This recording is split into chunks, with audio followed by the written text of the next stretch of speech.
the traveling, looking out there, going and chasing the war against dysfunction, dismantling it one dynamic at a time with your help.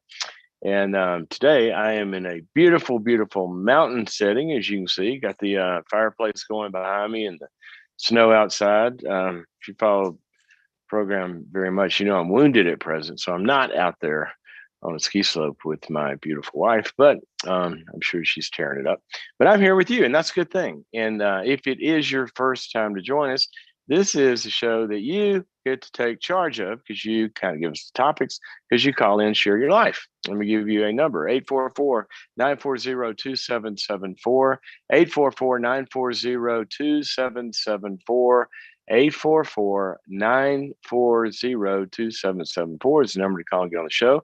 And once again, thanks to all of our callers, you do provide the stories that give us the context. But larger than that, and this is something I want us all to remember over and over and over, is the value of someone telling their story with other people. Okay. And particularly other people who are leaning into and have a motivation to be with them and for them. That is one of the most powerful dynamics that, you know, if you're a person of faith, you read the Bible at all, it is about people telling their stories over and over and over. Why? So they can be understood and joined in and supported by the tribe, but also so the tribe can understand and learn from each other's experiences. In fact, if you go, one of my favorite emphases in the New Testament is they say, you know, all of these stories were given to us about all this stuff as people went through so that we would learn from them. And we learned a couple of things. We learned that things can be really bad out there sometimes. But one of the things you learn from these stories and the stories we hear are that in the context of a bad season, that is not the whole movie, right? That's a scene. And when our brains get a larger narrative of life, then we begin to write, you know, like on a Netflix movie, a scene has a box in it. If you hit pause, well, you know, God can see the whole movie. And we're stuck in that scene. It's like a romantic comedy where, you know, she sees the text from his ex-girlfriend and he doesn't know about it, but she thinks, oh, he's cheating on me, and she packs up and runs and he's left in crisis. And then we see him in a bar and he's talking to some idiot he's never met before, and she's gone, and now she's in a Hallmark movie somewhere checking into some ski resort, and now there's a new guy meeting her and his life is over. But it's just a scene because you follow the end of the movie, and then Aunt Mabel sees him pining and texts her and says, you know, he's brokenhearted. And she goes, what? And they figure it out. See, life's like that. We can go through horrible, horrible times. But one of the things we learn through sharing each other's stories is that when we go through these times, there are ways to take that scene and operate in the scene that take the script of what happens later in a different direction. And when whatever scene we're in, if we're exercising faith and ownership of what's going on and connection, like we talk about here, and getting wisdom from each other, and, you know, making some more informed choices and some courageous choices, that sometimes it takes the movie in a whole different direction. So that's why I love to hear from the callers, because our stories, when shared with each other, we learn from you and we all learn. So 844-940-2774, 844-940-2774. Okay, so before we hop into it proper, one quick announcement. March 24th, that's the next online 2-hour event. We're going to have a webinar on dating. So all of you singles, you know, we get a lot of dating calls on here. It's so much fun. You guys are a riot because you're out there living the journey and fun things happen. And sometimes painful things happen. And, you know, that's what we're going to talk about. So the title is the title of a book I wrote on dating called How to Get a Date Worth Keeping. Now, why that title for this workshop? Because if you are in the dating world, pretty much you're only going to have one of two problems. Either you're not getting any dates, and there are reasons for that. I've researched this and they are solvable most of the time. How to get a date, you're not getting dates, or you are getting dates, but they're not worth keeping. You know, it's sort of like, why am I attracting this kind of person? I keep finding this one over and over and over. There's no good ones out there. You hear that a lot. So we're going to look into all those dynamics. March 24th, right here, live. And here's the good thing. If you sign up for the event, March 24th, live event, sign up. And if you cannot attend live, you can downstream it or not download it. You can watch it later outside.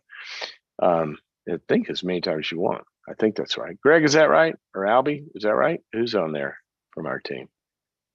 Can't they keep watching it? I'm here. Yes, they can. Yeah. So over and over and over, it kind of becomes a little study guide for you.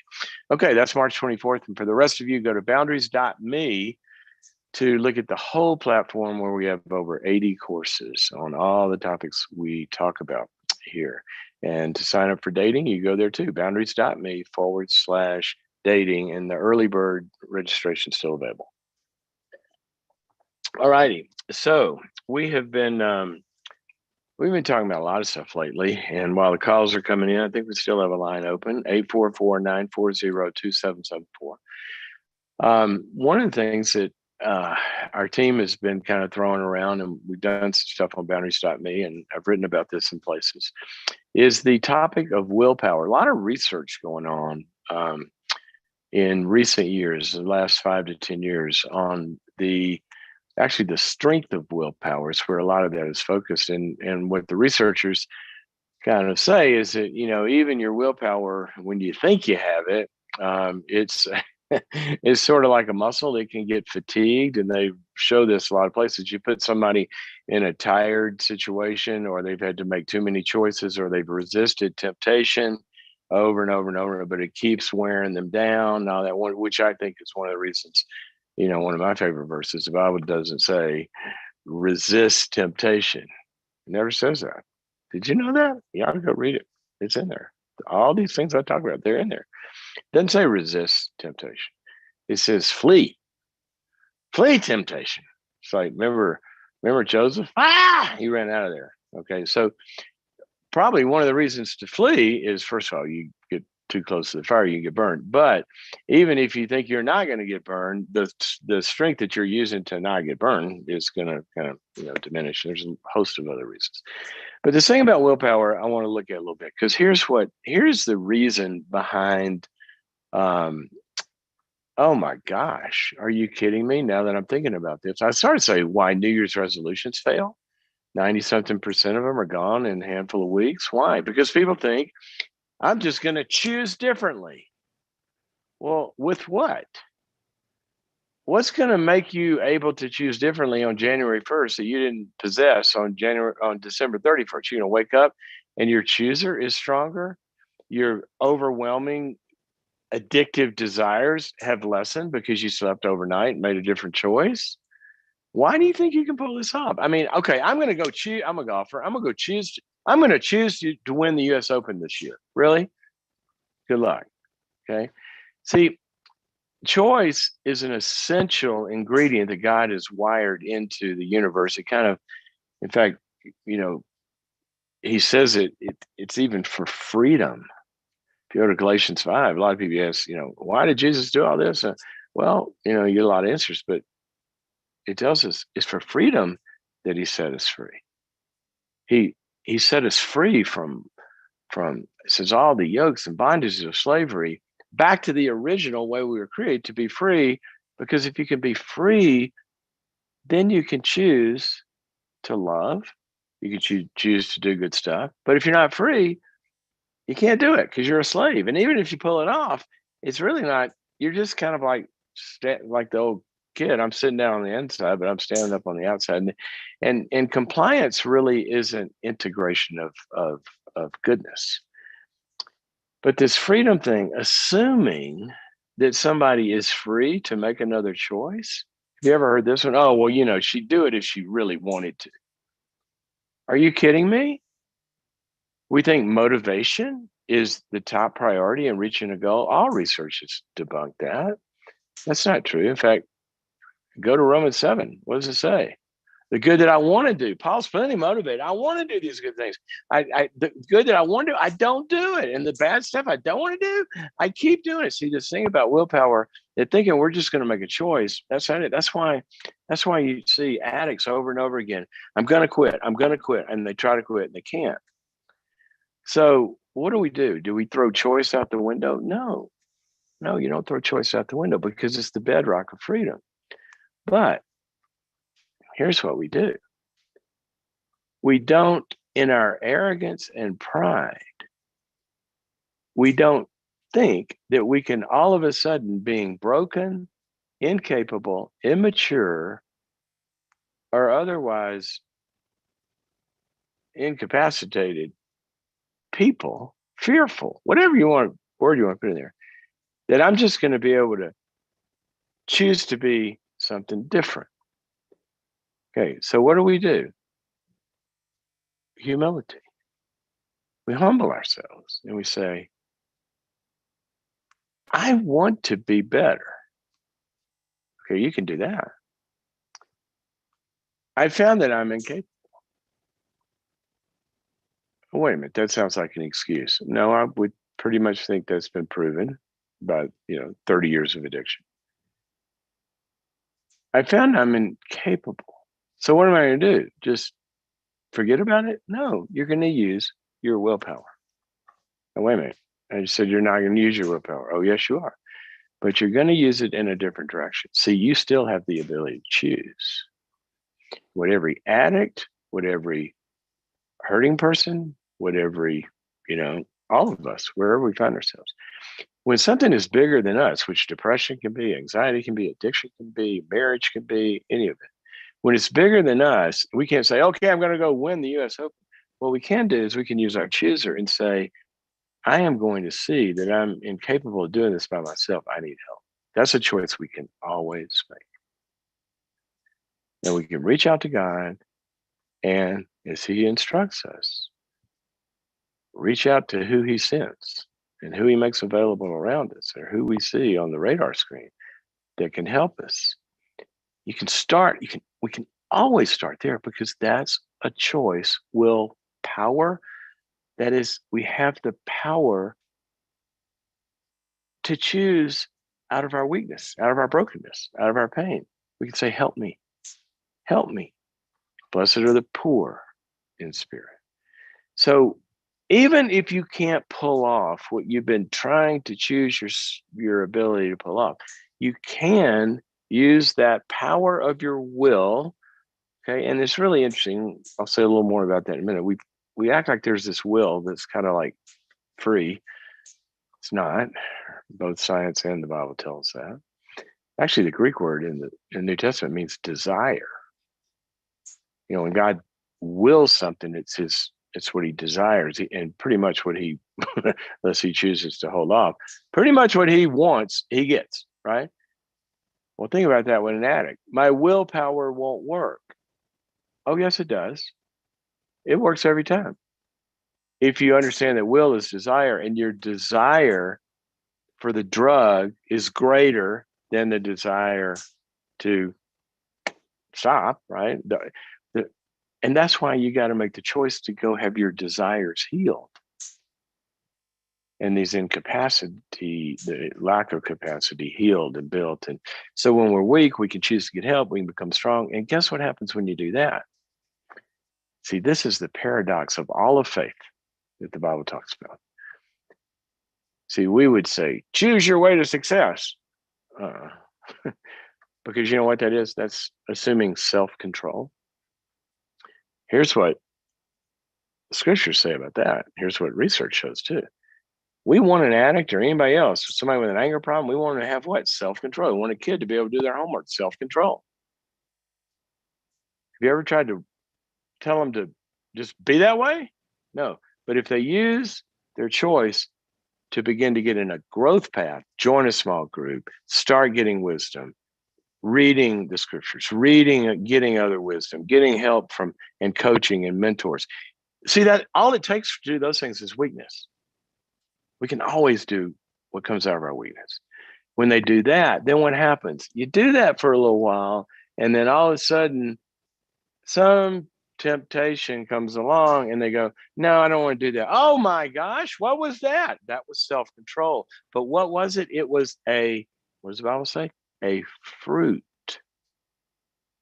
You can't will an apple. Tree, have an apple. No, what do? You tend to the garden. You produce the growth. And the tree changes. And the tree gets good, the fruit becomes good. So use your willpower. If something's not working in your life, stop hitting the wall and say, I need some help.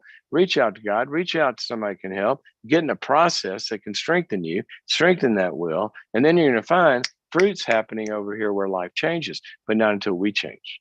Make the tree good and the fruit will be good. But if we still want to have good fruit and we haven't dealt with ourselves, good luck. Okay, here we go. 844-940-2774. And let's go to the phone. Let's talk to Sherry, who's calling us from somewhere in California. Sherry, welcome to the program. Cloud. Hi, Dr. Cloud. Hey, Sherry, how are you? I'm blessed and highly favored. How are you? That's exactly what I want to be every day. Blessed and high. That's really good. We don't even need to be capable to get those, right? That's right. That's right. That's right. All Jesus. All right. So now, are you calling me to express enormous victory because you're being blessed, or you got some issue that you need a little blessing on? Well, why don't I express the victory before, in advance before the victory comes? Let's do that. There you go. Because God is good. Yeah, my question is an anxiety question. I've found tremendous healing with God, with my faith, with just walking step by step with Him. But my question is, what I keep getting caught on, and it's causing me a lot of grief, Dr. Cloud, is valuing my own gut feeling and what has taken me thus far. Wait a minute. Hold on. Sorry. Doing what with your gut? I couldn't understand. Doing what with your gut feeling? Honoring, valuing my own gut feeling. So you're not honoring, you don't honor it, no. Or you follow it and it takes you into misery? Because both can happen. No. Oh, I'm sorry. I must have misspoke. My question is,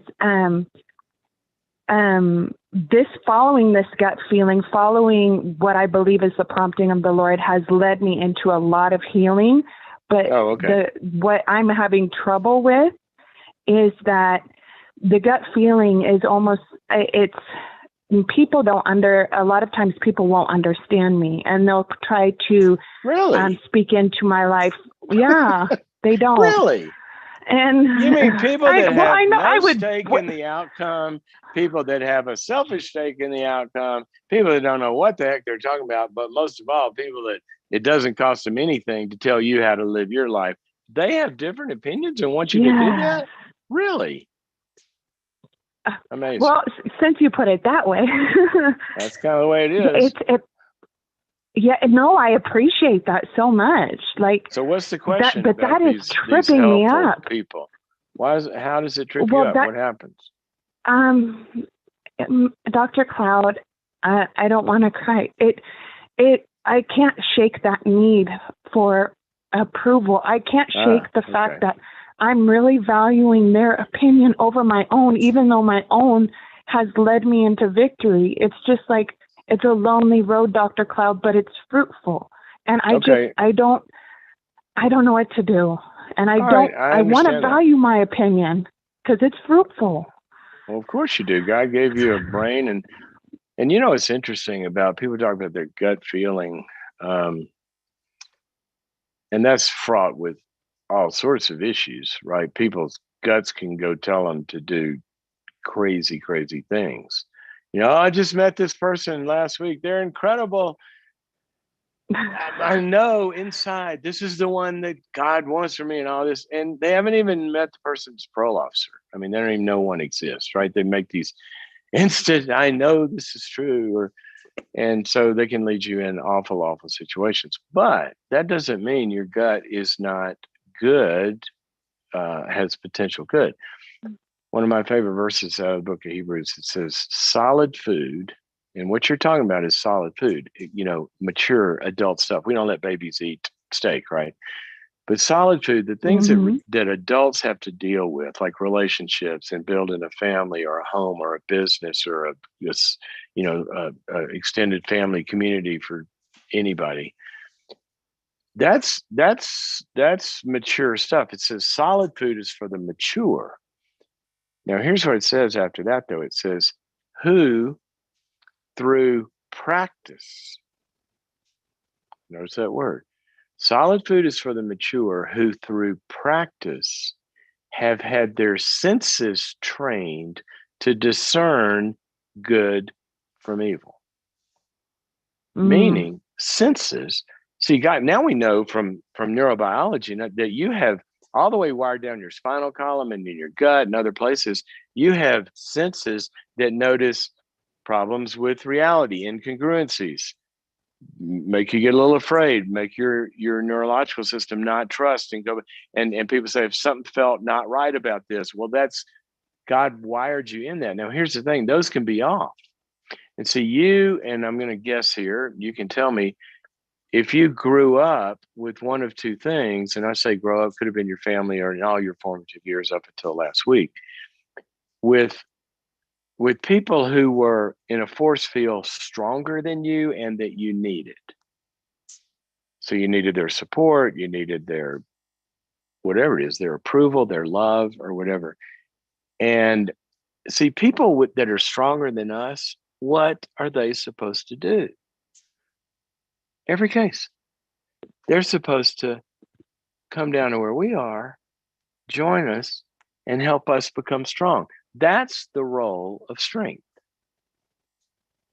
What did Jesus say? All authority has been given to me. He said, he gave up all of that godhood stuff. He came down, joined us, and helps us get up to where we're supposed to be. And that's what bosses are supposed to do. It's what parents are supposed to do. It's what everybody's supposed to do. Use your strength to make somebody strong. Now, if you have been overpowered by somebody you needed, or not allowed to think, or not have even had enough practice to trust your senses and have those overpowered, then that's kind of how you're wired. So has that happened to you in life somewhere? Most definitely. I've experienced a lot of abuse of power, from parents to bosses, even gaslighting. Okay. It's been pretty significant. All right. Now, here's what a lot of people will tell you. And a lot of the pop psychology out there, and even you see this it's both in the secular world and the faith world, which is a lot of it is a bunch of crap. That's actually a word the Bible uses, so I can say that. Yeah. Here's what it says. Well, don't give them that power. You can choose to just believe in yourself and go forward against the armies, right? Yeah, you can if, like you said, if you have had a healing inside to not feel like you need their approval so much you can't function without it, or strong enough to stand up to it, and this, that, and the other. So what they'll say is, well, don't give those people your power, just believe in yourself. That's great, but where did I just say the capacity to believe in ourselves comes from? It's not from the absence of giving power to people. People will have power.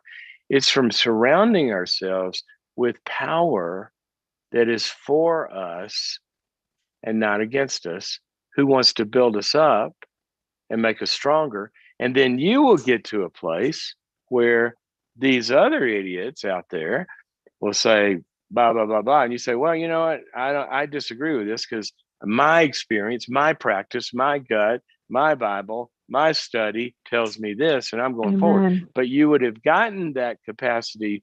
And this is why on this show, I always talk about, go find a good counselor, go find a good pastor, go find a good support group, go join, a 12-step group, go somewhere where the tribe is with you and God is with you because it's power that's going to give you power.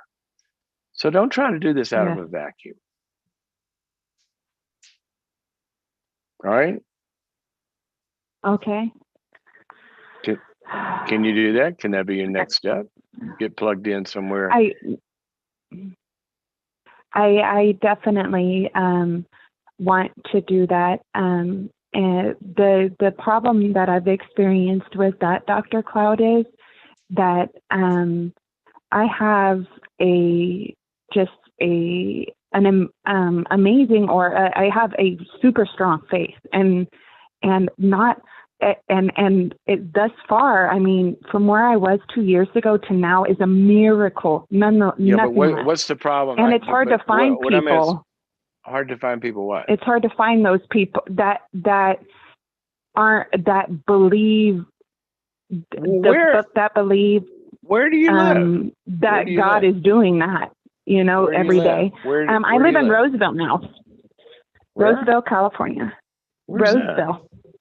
Where's Roseville?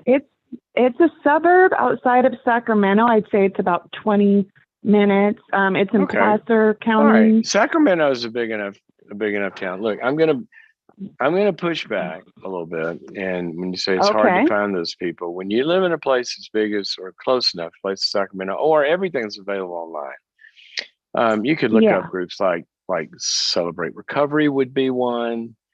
There's, you could call the 5 biggest churches in town and ask them what they have available. But look, I can't sit here and tell you that you can be just a lone wolf. Now, God certainly meets lone wolves. You see that all the time. But what does he always do? He always puts them in community.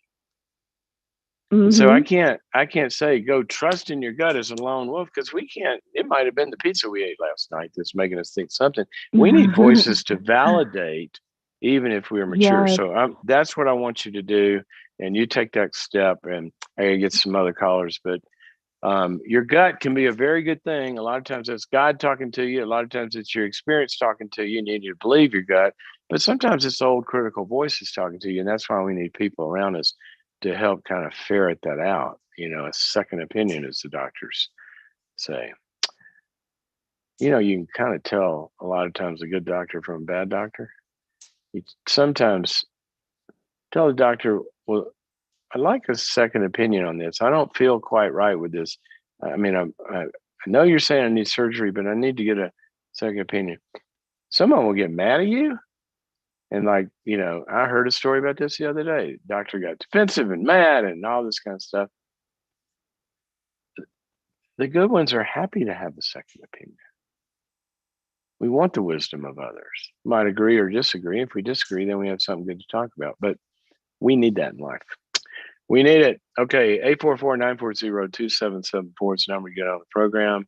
Thank you, Sherry, for your call. We're going to go to Emily, who's calling us from Minnesota. Emily, welcome to the program. Thank you for having me. Emily, you sound a little far away. Are you on a speaker or something? I am in a car on AirPods. Yeah, headset. All right, let's try it. If we can't hear you any better, I'll let you know. Try to speak loudly, or roll down the window and just yell at us from Minnesota. We might hear you. What's happening? Okay. So I have a question regarding adult children and responding to text messages, or they love to use Snapchat as well. How old are they? How much you keep? 18 and 19.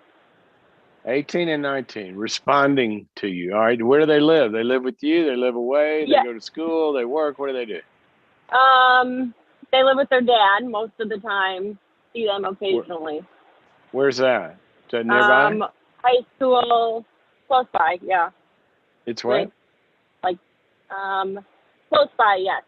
Okay, so you see them in person frequently? Well, two of them not as much. One, yes. Okay, and there's no custody involved because they're adults, is that right? Correct. Okay, so we're talking about you want them to respond less or more? I've, I have some parents. I have some parents. Why are they bombarding me with all these questions? You make that decision for yourself. That's what we have to do sometimes. No. So what's your problem with they the don't. text? They don't. They just don't usually respond. Whether it be okay or. Have you texted? Just no response. Have you texted, sweetheart? Come over here. I just came into a bunch of money and I want to share it with you. Try that one. Yeah, that might work. Might work. Okay, so what's the question? Yes, I planned a wonderful what's the vacation. Question? Would you like to come? Yeah, there you go. What is the question? I feel like it becomes kind of a one-way, one person just reaching out.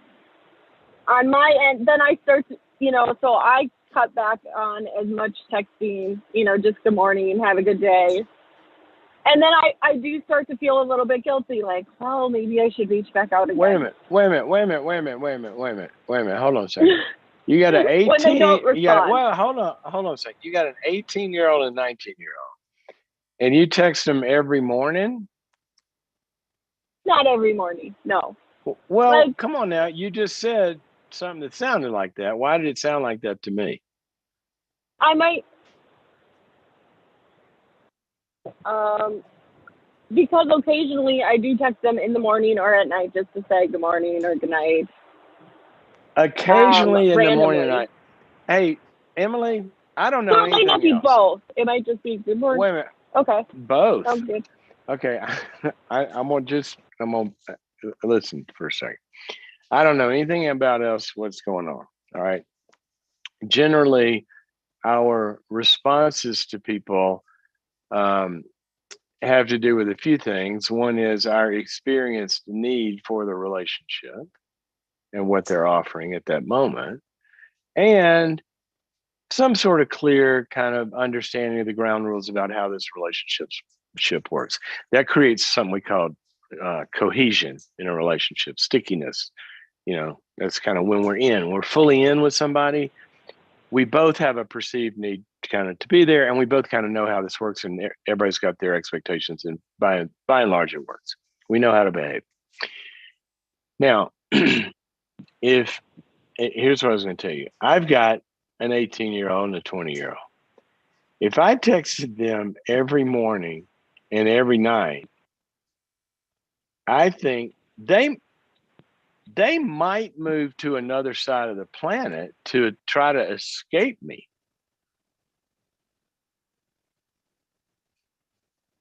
Okay. What do you think? And they do live with you, correct? No, they don't live with me. So that's where I feel like it's a little. Okay. No, they don't live with me. But even in high school, okay. If I had been, look, God is, and I'm assuming there's no other big problems here, which there always are to some degree, but let's put that aside for a second. Yes, sir. Well, hold on a second. I don't want to get into the problems till we solve normal. You can't tell if you got a problem till you ask if what's normal is going on. If what's normal is happening, and then somebody eats a regular diet and they're still getting sick, now we got a problem. But if somebody hadn't eaten for 3 months and their blood sugar's low, well, maybe we need to feed them. Okay, so here's what's normal. All right, what's normal is God has put a chip inside of them. All right, and that chip goes off at about age 13, and it's a time release. Okay. It's a time release drug. And what you go to Galatians 4, for example, it says, when we were children, we were under guardians and managers, that's parents, until the date set forth by the Father when we become adults. And we have later a bar mitzvah, and they release us, or a bat mitzvah. And now you're on your own, kid. All right. So you're just like, you're an adult.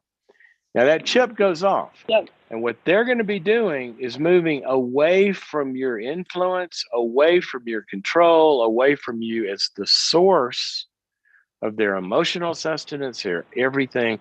Now you will remain a little later a valued a valued source in it, but you won't be the one they depend on primarily. Hopefully, that's what we call adulthood. They'll Correct. build their own Right. communities. So they're going to be pushing for that, right? So as Correct. parents, we always have to make sure that we're not moving the federal regulations are not getting so oppressive that people have to go way out here to find some freedom, or that there's so much freedom that there's no parents or family in the picture anywhere. We got to get that balance right. And if you're kind of helicoptering over them a little too much, then you're not going to hear from them because you're doing all the reaching. Correct. Right. So you might want to look at that. Is that happening? I don't believe so. Just because, well, because the majority of the parenting that I did do was from afar. So with one of the ones lived most of the time with his dad. So I didn't have a lot, or I don't feel like I had Okay, so you much, feel you didn't I don't have feel a like lot I gave you didn't get all the input that you didn't get all the input into the relationship and the development of the kids that you feel like they need or that you want, right? Okay, so I get that. You're operating or that I would have wanted to give. Yeah. Yes. Okay, so why did they live with their father all these years?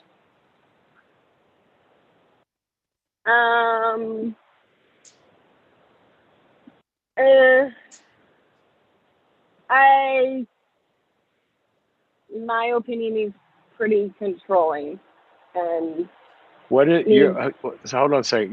Say that again. That relationship more than I couldn't understand the sentence. Why did they live with their father? Yeah. Generally, there's some kind of shared custody, but they live with their father. Why is that? At a very early age, he chose to go live with his dad because I feel he was given all the things, many more freedoms, not very many rules, regulations, and that seemed more fun. Okay, is that who we're primarily talking about? Is your son, not the daughters? Well, the others, it's very complicated, but the other ones, there are actually two, were stepchildren, and not together. All right, so it's really the one that you really are the biological mother of is the son. Is that right? Yes. Okay. All right. So let me give you a couple of tips here because we got to go some other callers. But I want. What? Good. He what? Oh no, I said okay. I'd like to hear what you have to say. Okay. Here's what I have to say. You got a couple of forces of nature, and also hurricanes working against you here. All right. Yeah. Meaning this, that all things equal, okay, all things equal, when a boy hits teen years, one of the things he's going to really do is try to move away from kind of mother control, because that's our deepest dependency, and they're trying to find independency and strength and being whatever it means to them to be male, and strong and all that. And I understand that's all kids do this, and I understand there's some role stuff in there and all. It's very, very, very complicated, but I can promise you hit 13 and the button goes off. And when kids are looking for independence, and in my experience, especially boys, a lot of times with mom, that's a nurturing, they've experienced so much care and nurturance and this, that, and the other, that it is a regressive move for them to not kind of push extra hard because they don't want to feel their dependencies. You can even not be doing anything wrong.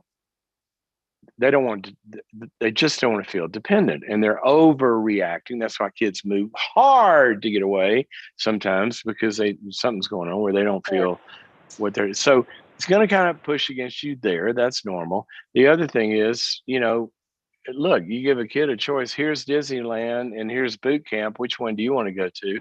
Sounds like you're saying he chose Disneyland because he didn't want your rules. You got that problem. You're not, Yeah. the parents aren't on the same page about what happens, etc. So all that happened, and now Yeah. it's in the mix. So here's what I would suggest that you do. Yeah. I wouldn't continue to do what doesn't work, which is wanting more Right. of both that he's not wanting. And what I would want to do is whoops, did I cut you off? Are you still there? No, I'm here. Okay. What I would want to do is a couple of things.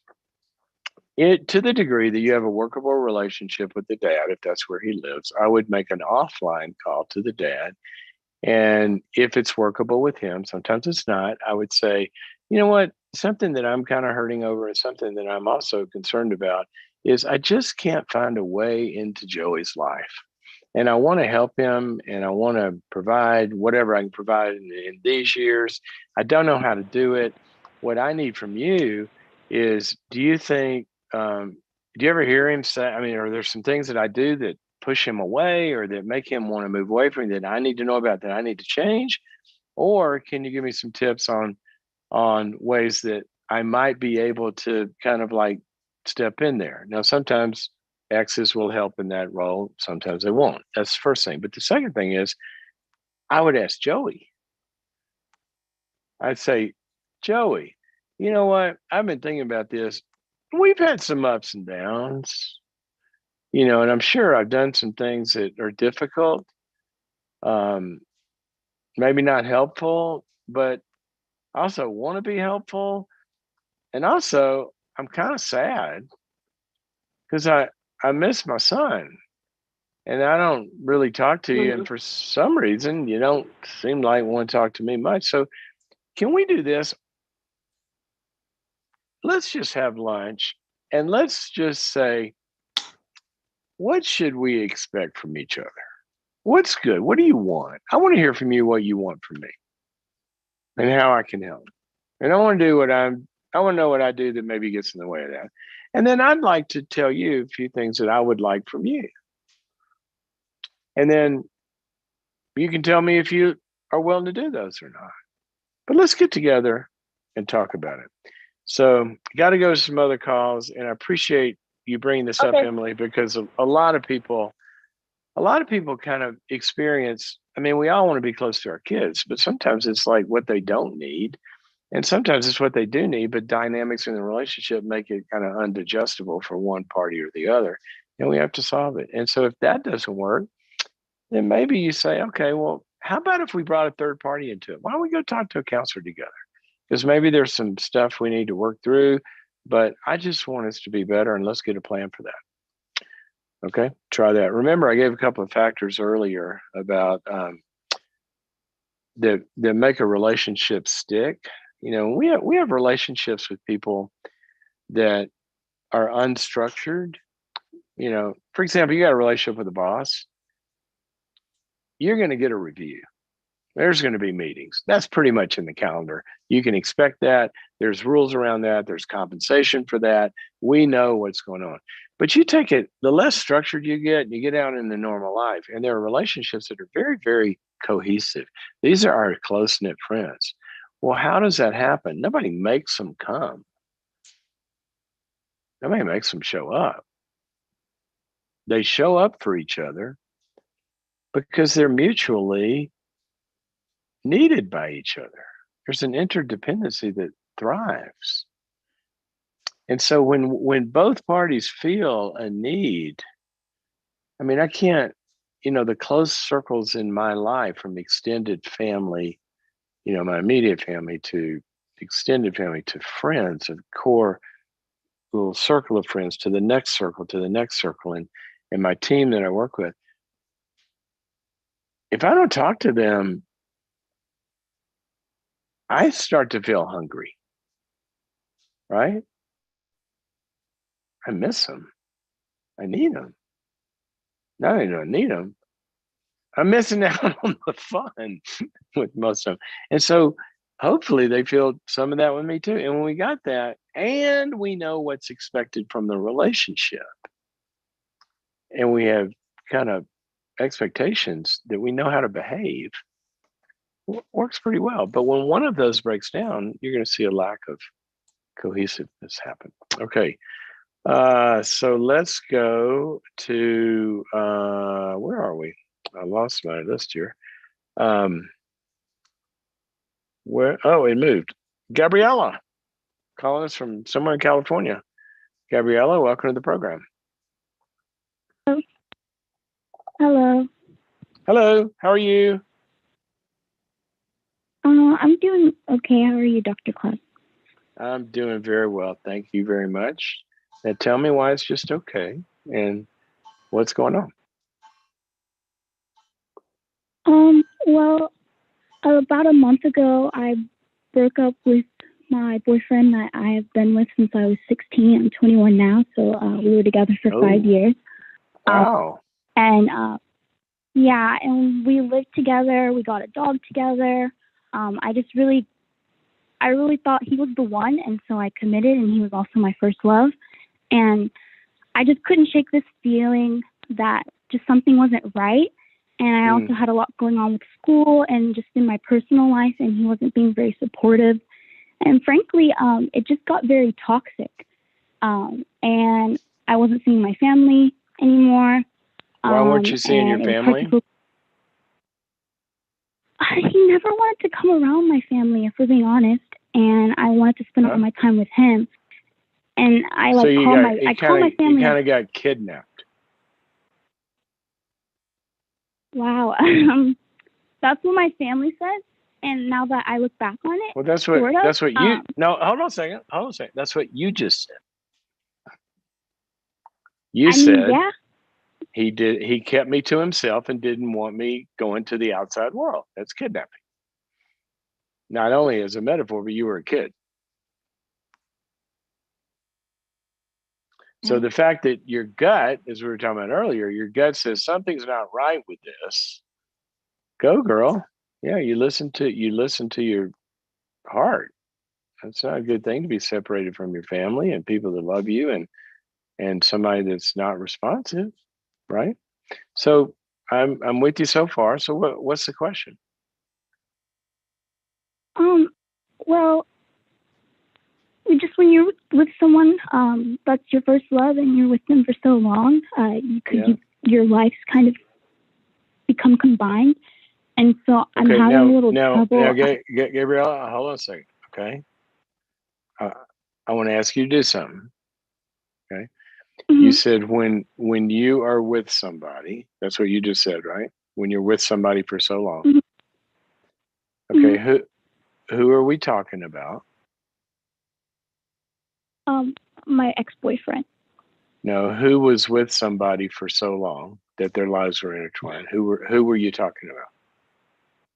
Myself. Okay, so can you use the word I? Okay. Instead of you. Now, here's why I want you to do this.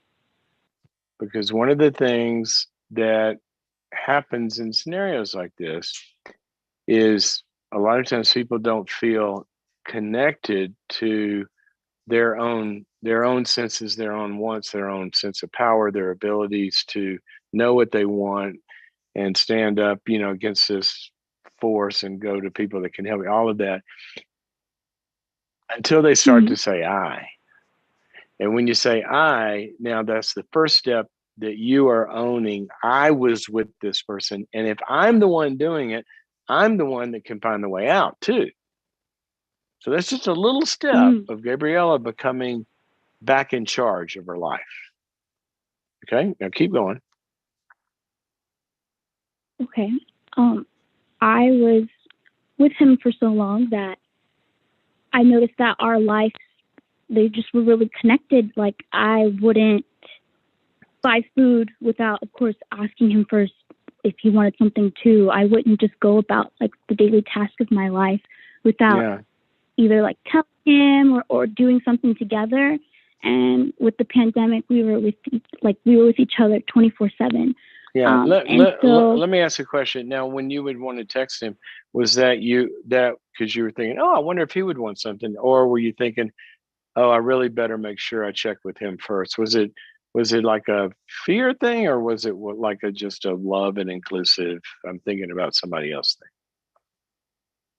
It was love and inclusive, but if I did get food by myself, sometimes he would get mad and say like I wasn't thinking about him. So there was some fear I guess, and some feeling control right there, right?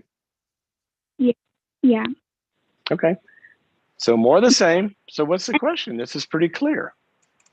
What now? I guess, well, like I said, we had a dog, and he won't let me see our dog anymore, and so I'm recovering from having to let like my pet go. I loved my dog so much, and I have to just letting. I'm having trouble just being able to like forgive myself for being with someone for so long that I know didn't really care about me, and just I'm having trouble like forgiving myself for that and like learning how to move on, and frankly like getting in like even the thought about getting into another relationship with someone. I wouldn't do that. I wouldn't do that this week. No, not anytime soon. It just sounds awful. Like I guess I'm a little jaded from that. I would be too. You open up your heart. Yeah. I don't know how to not you. I opened up my heart. Say, I opened up my heart, not you. I opened up my heart. There you go. Okay. To him. All right. And I really, I don't know where to go from here. That's emotionally, awesome. Spiritually. That's good. Yeah. That's good. That's good. That is so good. Because you just said something that I was talking about earlier that is so the power and the key to everything else is when we say, I don't know what to do. I don't know where to go emotionally, spiritually, all that kind of stuff. Because that's when we kind of reach the end of ourselves, which is a great opportunity to get larger than ourselves by reaching out to powers larger than us. And so that's what I said, reach out to God. And we also reach out to, I don't know if did you hear the beginning of the program? I did. My mom was watching. Yeah, I was watching with her. Oh, you're back with Mom. Hey, Mom. Glad you guys are seeing each other again. Hi. So what I said was when we're unable and somebody's stronger than us, we need people that are stronger than us. But what we need is the kind that come down to where we are and heal us and strengthen us and help us get strong. And so I'm not concerned that you feel a little lost after being in this relational captivity. Of course you would feel lost. But what you need is some healers around you and some supporters around you that can help you 10 times 1,000 do what I just did a moment ago, help you get back in touch with Gabriella and what she wants, as opposed to what somebody else is trying to control her into doing. Now, this happened, Gabriella, at a time in your life, you were 16 years old. And that's right in the middle of when a kid is starting to even think about learning to think for themselves. And you kind of got pulled out of school. See, developmentally, that was your course for the next 4 or 5 years, is to learn what you want, who you are, apart from family and parents and all this kind of stuff. And somebody just ripped you right out of school of learning who Gabriella is and what she values and likes and wants and thinks and can't do. And then made you a teacher's assistant in their school. So if you or Mom where do you live? California. Sacramento. Where in California? Sacramento. Okay. So I think there's probably some good counselors around there and probably some good churches that have some good places you could reach out to. But I would want you to start with at least one in addition to a counselor. Here's what I want you to start with. I'd like for you to call some good churches and find a good divorce recovery program, because you're also in a divorce. Now, I know you weren't married, but you're in a divorce emotionally, relationally. See, the kind of relationship that you were living outside of the bounds of the way it was designed, marriage is supposed to create a oneness, and you literally feel like your heart and life has been ripped in half all the way down to your dog. And you got to be hurting right now. Yeah, I guess I've just been really focused on school. That's good. That I haven't realized how much it really has hurt me until I am just rehashing it all right now and talking to you about it. You know, I'm so glad you have. And I wouldn't use the word rehash. I'd use the word process. Because rehashing sounds like you're kind of judging it a little bit. But let's say, you know what, I really need to process this. It's like food. We ingest food. We got to metabolize it, right? And you keep what's valuable and you discard the waste. Well, that's what we do with experience. We ingest it. We take in life. We metabolize it. And as you process it, you're going to learn some things from this that are going to be kept as wisdom. And then you're going to put the other stuff out as waste. And that comes through tears and grief and forgiveness. But I want you to be in a safe place where you can process this and people can help you find yourself. And I'm glad you're back in school. Okay? Thank you. Okay. A lot of pain there, Gabriella. It hurts to talk about all this, doesn't it? Yeah. Can you make me a promise that you won't let that pain be there by yourself, that you'll find, in addition to mom, you'll find some, and I mean good people that fight for your maturity, not fight to have control of you. Find some good people to help sit with you in that pain. Will you do that? Yes. Okay. Yes, I will. Let me hear from you. I tell you what I'm gonna do. Also, we're gonna get your name and number, your name and somebody get in contact with you if you talk to Albie off the air, and I'm gonna send you a free subscription to boundaries.me, and there's a bunch of courses on there that'll talk you through a lot of this stuff. And also, I'm going to give you, we have a divorce recovery workshop on there as well. And I'm going to give you one of those, and I'd like for you to look at it. Okay? Wow. I really appreciate that. That's very kind of you. Thank you. Well, thank you for your call. We all learned a lot from you. Let us hear from you at a later date. Okay, let me see. How are we doing on time? Where are we? Oh my gosh, we're about out of time, guys. We did it again. How did that happen? Time goes by fast. It looks like we still where are we? I lost my list here. We still have about a few minutes here. Is there something we can go to very, very quickly? Christian calling us from Kansas City. Christian, I don't have much time, but let's see if we can help real quickly. The answer is yes or no, or I don't know. Yeah. Pick one. Hi, Dr. Cloud. Nice to talk to you today. How are you? I'm doing all right. I'm trying to deal a little with my mom. Kind of like with the second caller. I've had an interesting relationship with my mom. I'm 25 and I'm 25 and she is in her early 60s. 25 and early 60s. Okay. So, yeah. Mom won the lottery, is texting you every morning, every night, wants you to go on cruises with her all the time, buy you a new house, has 6 new boyfriends lined up for you. What's wrong with that? What's your problem? No, she actually she doesn't text me.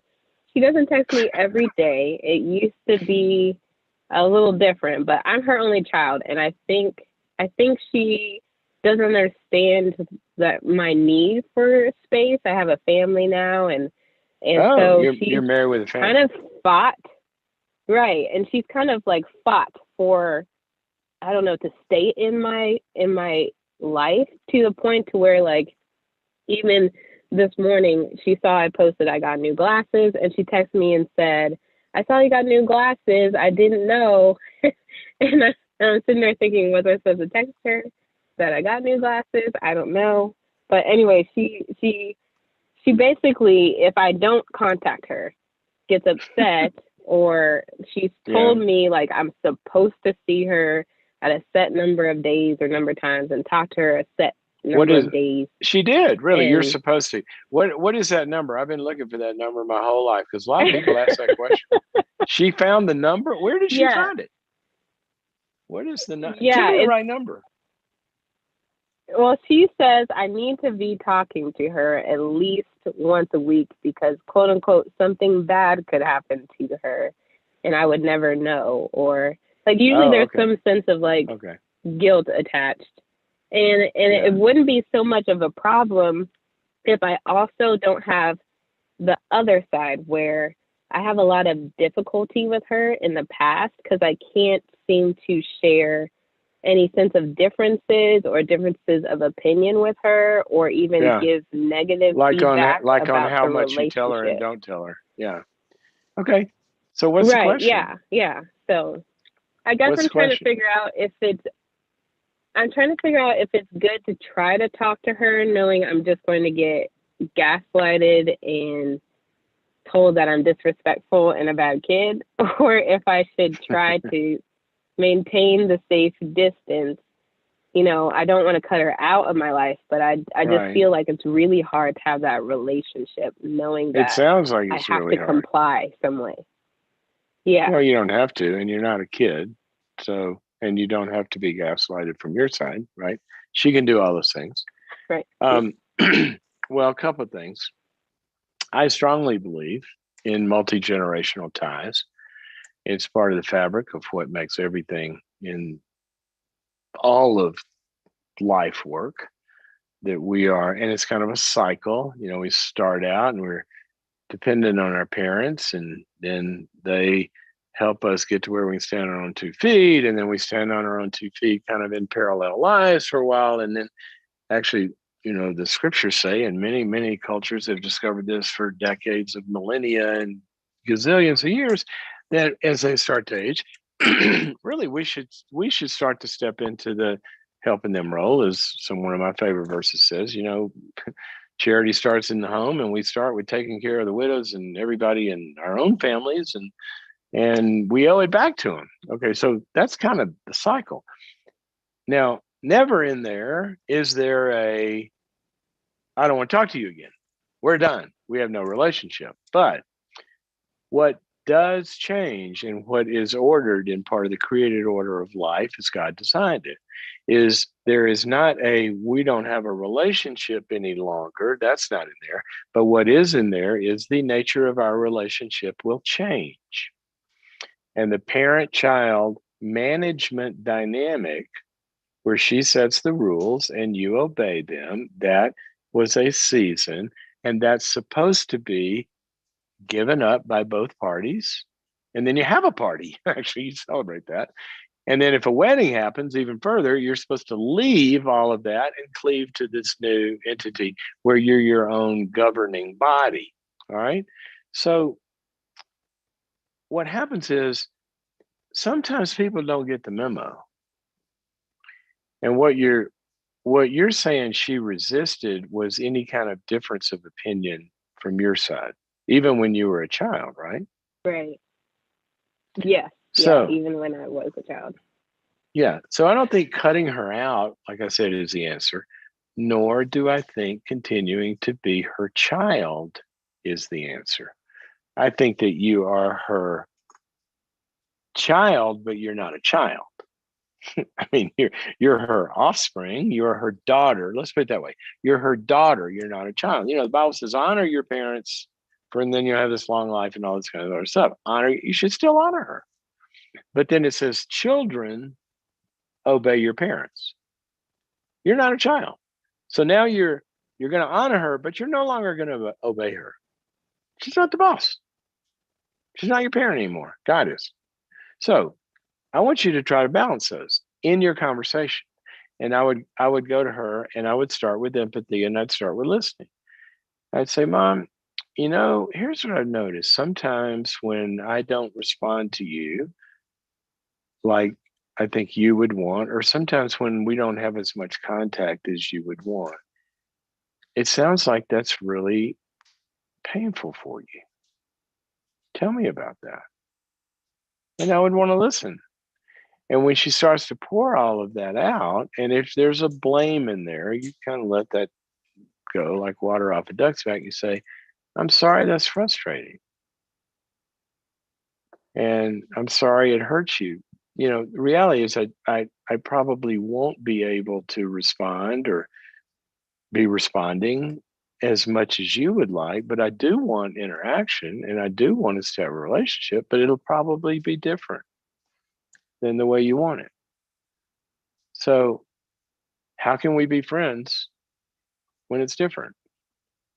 And ask her, invite her in to solve that problem with you and see what happens. Okay, alrighty. What's that? Oh, I said okay. That's it? Yeah. No, I'm I just wanna trying hear to. that. I'm trying to process. Okay, had this 25-year unsolvable issue. Okay, got the answer. Something's missing in there. What are you thinking? What's going on in that head of yours? Well, I'm thinking. I guess I'm thinking on one side, the first part that you said, super helpful, and I haven't tried that. But I guess I'm just apprehensive knowing that I'm not sure the second part is going to work out. So I Wait a guess minute. that's Which why second I'm part? thinking Which that. second part? Which second part? So after I ask her to share how she feels, Mm-hmm. navigating the conversation where I share that I'd like to sort of change how our relationship has been and work together to do that. That's Okay. the part Well, that let me. I'm not sure I'm gonna about take a for. couple. I'm gonna take a couple extra minutes, and I'm gonna practice it with you. So I'm gonna be you. You be her. Okay, Mom. I'm sorry it's made you feel that way, and I understand that's got to be hard. I've always lived with you. I've always taken all your advice. Now I got this life of my own, and that's frustrating. And I get it. Okay. So now the second part, Mom, is so I probably won't be responding as much as you want because I am going to be doing other stuff and I got a family now and all that. So it's probably going to be frustrating in that way. But, but tell me if that's the way it's going to be, I can let you know what I think I can do. Then can we go on like that? Is that going to be, can we still be friends if I don't do everything you want? Well, I'm your family too. I'm your Yeah. family too, and you don't turn away from your mother. I'm your mother.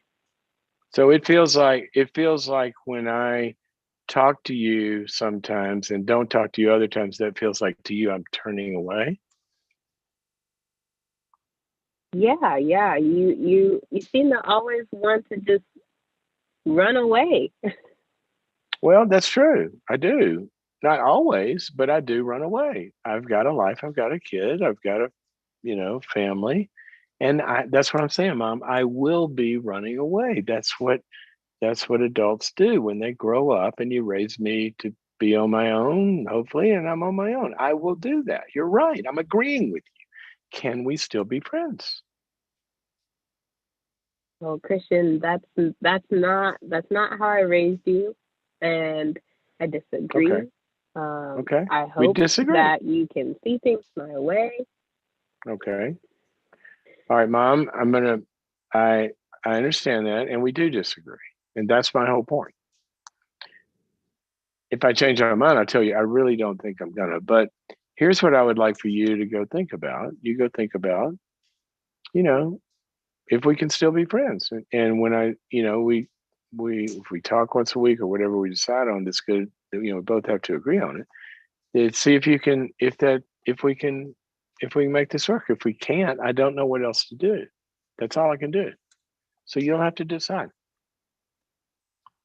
But I got to go Okay, because this Christian. guy's Well, only got so long on this show that he does, and he's got to end this conversation because he's run out of time. Can Can you try that? Look, I know that's going to be hard for you. You said you got apprehension. Here's what I don't want you to do. Don't go into an apprehensive situation unprepared. What do? We go play the Super Bowl. You train, right? So get a couple of people around you and role play this, and get them to play the role of, mom, and then give her your best shot. I want you ready, just like they train somebody to go into trial. Really, you can practice these things and go to boundaries.me and look up how to have a difficult conversation and how to set boundaries and all that kind of stuff. And check it out. Okay. Thanks for your call. I'm sorry I got to run, but hey, look, I'm waving the flag here. Rah, rah for adulthood. Your kids, listen to this. Listen to me. Your kids need a parent. If you're a child, they don't have any parent in the house. They have a peer. That ain't going to work. Right. Think about that. All right. Thanks for your call. Okay, appreciate it. Oh my gosh, didn't we hear some great stuff today? This is why I love our calls. I mean, look at what we've got to talk about today. All these issues, and you as a listener and me may not share the exact context that they had. You might not be 25 with a mother. You might not have moved in with somebody when you're 16. All this, but the dynamics they talk about are universal to mankind. That's what Paul said. Everybody struggles with this stuff. Closeness, separateness, differences, taking the next step, willpower breaking down, needing help from the outside, falling into a black hole. We try to do it on our own. All of that stuff is the stuff of life, and that's what we talk about. And appreciate you guys being with us. Appreciate the support you give each other on the platforms, on Facebook and YouTube and Instagram. Go there, see what everybody else is commenting. You can learn from them. And sign up for boundaries.me, guys. Go to that website. Got over 80 courses about all of this stuff. Boundaries.me is the website. And the dating seminar is coming up on March 24th. Go sign up for that. Go to boundaries.me/dating. Okay. And until next time, which is tomorrow, I'll see you guys. Bye-bye.